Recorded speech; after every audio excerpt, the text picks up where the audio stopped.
بسم الله الرحمن الرحيم. لكل أكلة بداية، كل بداية حكاية، ومع الشيف جمعة هتعرفوا كل الحكاية بإذن الله. النهاردة أنا جاي لي حتة لحمة، المفروض إن هي جاية اللي هو العرق الفليتو، بس أنا شايف إن هي تقريبا كده هي جزء من عرق الفليتو يا إما وش الفخدة، فأنا هشوف إيه المتاح وهتطلع معايا إزاي وهعمل بيها إيه. ممكن تقريبا كده هي شكلها من وش الفخدة، فأنا ممكن أعمل منها كباب تركي أو كباب شرقي. هوريكم إزاي تعمل ان شاء الله بطريقه سهله وبسيطه قوي يعني. هنوضب بس اللحمه الاول كده مع بعض. اوكي، دلوقتي بنحاول بس نستكشف حته اللحمه دي، نشوف ايه اولها فين واخرها فين وماشيه ازاي، عشان اعرف ايه نوعها، عشان اعرف برضو ايه هي ماشيه ازاي. هي تقريبا كده وش فخده، اللهم صل على النبي.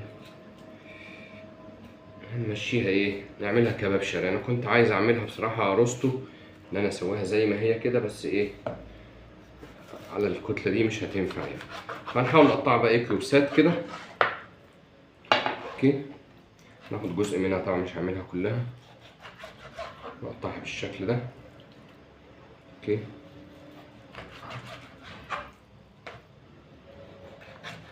هقطع القطع برضو ايه متوسطه كده عشان ما تاخدش وقت في السوا، زي الكباب بالظبط كده. الكباب الشرقي او الكباب التركي دوت يعني هو يختلف شويه عن كباب الحله، يعني تقريبا قريب منه، بس ايه انا هوريكم بيتعمل ازاي. بيبقى جميل قوي، بيبقى دراي شويه، غير كباب الحله بيبقى فيه كباب الحله بيبقى فيه صوص يعني وكده، ممكن يتحط عليه بطاطس او كده يعني. ده نحط له بصل وفلفل وطماطم ورق كده، زي اللي بيتعمل ايه على السيخ بالظبط يعني.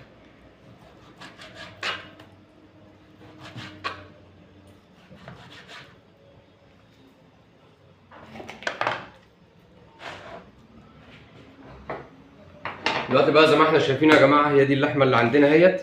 قطعنا لها شويه بصل وفلفل وطماطم كده ايه كاريهات كده زي الورق كده. اول حاجه هنعملها نحط طاسه تسخن على النار، ونحط فيها شويه زيت، وبعد كده ايه هنشمط اللحمه، ننزل باللحمه كلها كده عشان نحمرها الاول.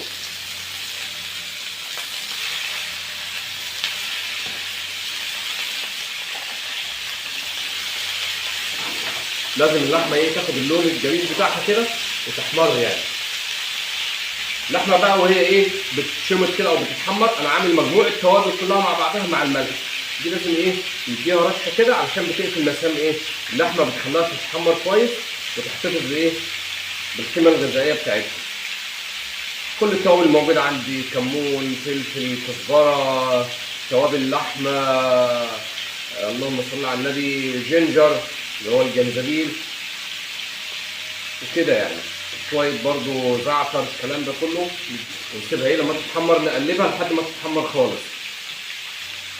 طبعا بعد ما تتحمر هنحطها في الصينيه ديت ونغلفها ونديها بقى سنه ميه وكده، وندخلها الفرن ايه تاخد سوا ايه كامل في الفرن.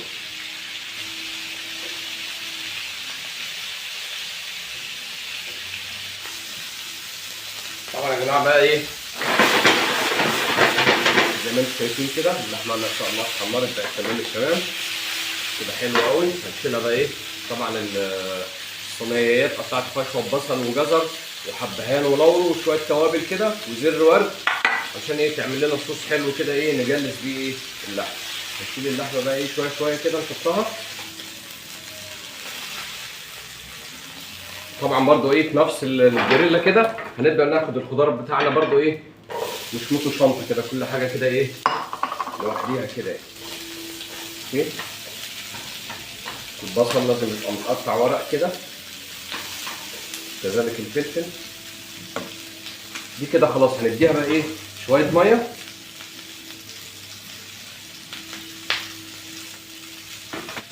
هنغطيها ورقه سيلفر نطمرها كامره حلوه كده، ونقوم ايه حطينها في الفرن على نار هاديه بقى ايه، ونسيبها ايه تعيش مع نفسها شويه. البصل بس يا دوبك بس ايه هنشمطه كده ايه ياخد لون بس، ونحط ايه الفلفل، نحط سنه زيت بس معاه عشان الزيت ايه يا دوبك شمطه بس كده.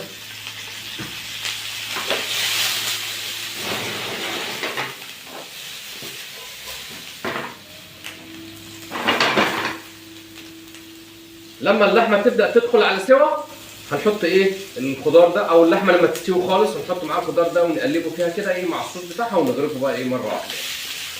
طبعا هتعمل معاه شويه رز ابيض، ممكن نحط الطماطم كمان معاها يا دوبك بس كده ايه.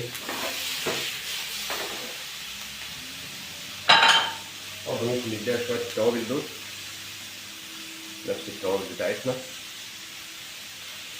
عشان تبقى جاهزه.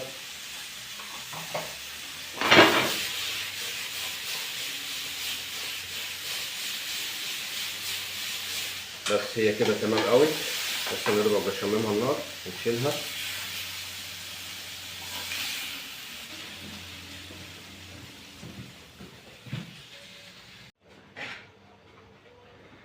دلوقتي يا جماعه انا ايه، طبعا اللحمه لسه بتستوي، انا عملت شويه رز ابيض، هعمل شويه خضار سوتيه عباره عن بطاطس وكوسه وجزر وبسله. انا حطيت ميه على النار غليت، حطيت عليها شويه ملح، هننزل الاول بشويه الجزر، اوكي نسلقهم الاول، ننزل بالجزر وهننزل بالبسله عشان هما بياخدوا وقت اطول في ايه في السوا. هنقطع شويه البطاطس والكوسه على ما دوت يستوي او داخل على سوا كده، هنزود عليهم البطاطس ونزود ايه الكوسه اخر حاجه، وبعد كده بنصفيهم من الميه بناخدهم بقى سوتيه كده مع ايه مع حته زبده وشويه توابل وبتاع. يا جماعه نبص ايه الجزر والبسله اخدوا غلوه كده، هننزل بقى ايه بالبطاطس ونخلي الكوسه شويه لان الكوسه اقل حاجه تاخد سوا، هنغطي عليها برضو ونسيبها 3 4 دقايق كده، وبعدين ننزل عليها بالكوسه اخر حاجه. كده مش فاضل بس يا جماعه غير الكوسه هننزل بيها لان كده خلاص الخضار تقريبا كده على وشك ان هو يستوي. 3 دقايق بالظبط نطفي عليها ونصفيها. دلوقتي يا جماعه هنبص بقى ايه على الخضار ونشوف كده ايه الاخبار. كده الخضار لا كله تمام استوى، البطاطس استوت، الكوسه الجزر بسله كله تمام. هنطفي عليه هنطلعه بقى ايه في مصفى كده عشان ايه نبرد عليه، وبعد كده ناخده بقى ايه في طاسه كده مع ايه مع زبده مع ممكن مع بصلايه مع شويه التوابل. دلوقتي بقى يا جماعه ايه احنا صفينا الخضار زي كده وبردنا عليه، هنعمله بقى ايه ناخده في الطاسه كده، نحط الطاسه تسخن، نحط سنه زيت صغيره بس عشان الزبده ما تتحرقش، اوكي نحط قطعه زبده صغيره كده،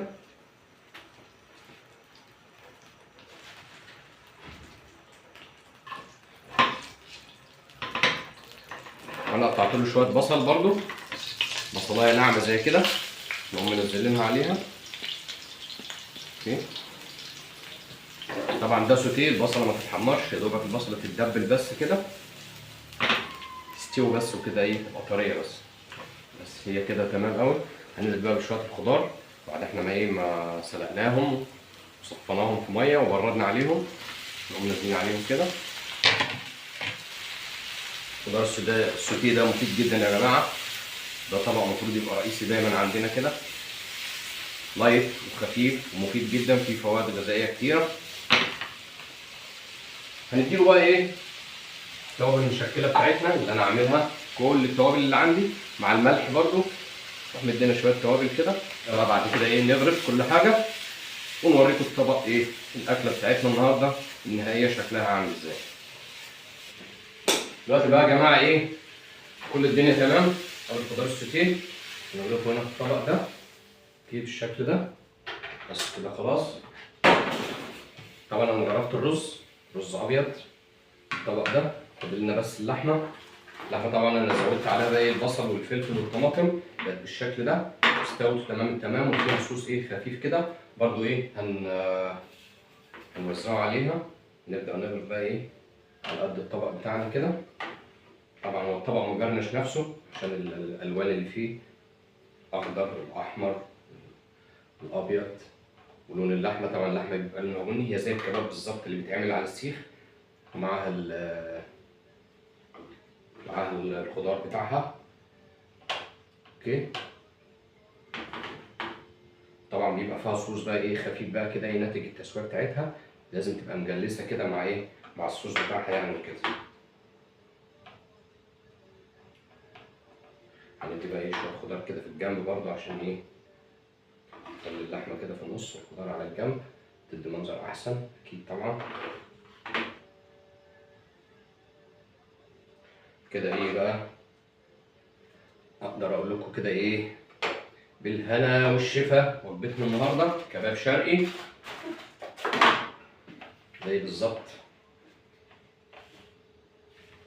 وخضار سوتيه ورز أبيض.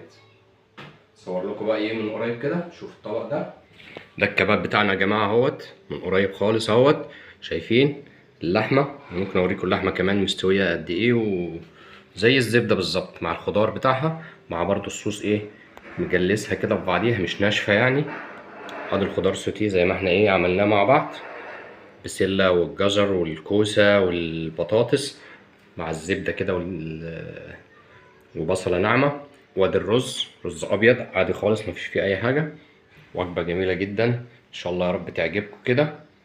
يا رب دايما اكون معاكم كده في الخير، واكون ايه دايما عند حسن ظنكم ان شاء الله رب العالمين. عايز بس اوريكم ايه اللحمه كده، يعني قطعه لحمه اهيت. نشوف، امسكها بايدي كده عادي اهي، شوفوا قطعه ازاي ناعمه وجميله، وطعمها ايه روعه روعه ما شاء الله ما شاء الله. اشكركم يا جماعه، ورب دايما كده نتقابل على خير. اتمنى النهارده ان وجبه النهارده تكون عجبتكم. الكباب ده جميل جدا، حلو، مياخدش مجهود ولا حاجه ولا محتاج فحم ولا الكلام ده. الخضار اللي معاه دوت حاجه حلوه قوي، الخضار السوتيه مفيد جدا مع الرز الابيض. شكرا لكم، السلام عليكم.